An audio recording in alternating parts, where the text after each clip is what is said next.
नमस्कार दोस्तों, अगर आप भी किसी कंपनी में काम करते हो और आपका भी पीएफ कटता है तो ईपीएफओ ने 24-25 का इंटरेस्ट आपके पासबुक में जमा कर दिया है।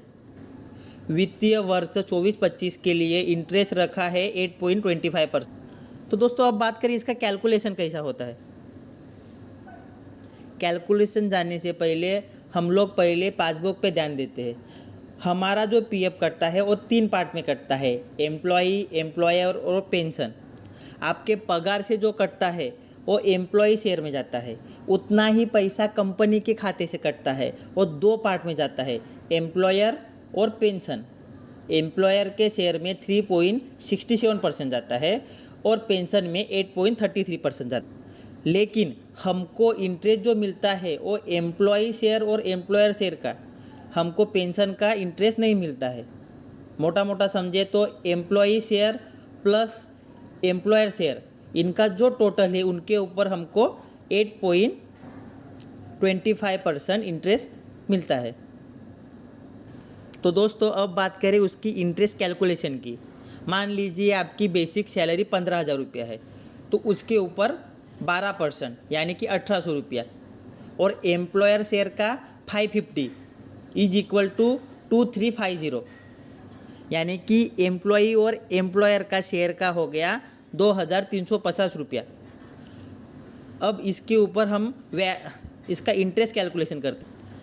पीएफ के ऊपर जो हमको इंटरेस्ट मिलता है वो हर महीने के हिसाब से मिलता है, तो हमारा हर महीने का योगदान है 2350।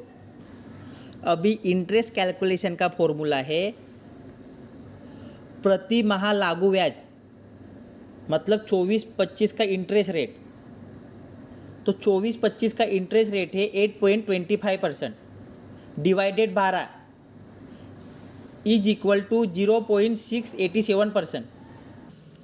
मान लीजिए कोई कर्मचारी 1 अप्रैल 2024 में ज्वाइनिंग हुआ, तो उसका कंट्रीब्यूशन आएगा 2,350 रुपया।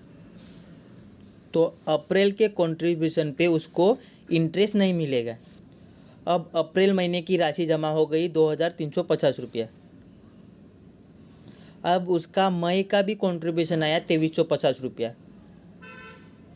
अब उस व्यक्ति का मई का बैलेंस हो गया 4,700। अब 4,700 को 0.678 को गुना कर दो तो आएगा 32 रुपया 32.289, यानी कि मई का हमको इंटरेस्ट मिलेगा 32.289। ऐसे ही हर महीने का इंटरेस्ट कैलकुलेशन होता है और हमको ईयर एंडिंग में मिलता है। आप चाहे तो इस फॉर्मूले को नोट डाउन कर लो। तो दोस्तों इस तरह इंटरेस्ट कैलकुलेशन होता है। आगे जानकारी के लिए मेरे चैनल को सब्सक्राइब करो, सब्सक्राइब का पैसा नहीं है।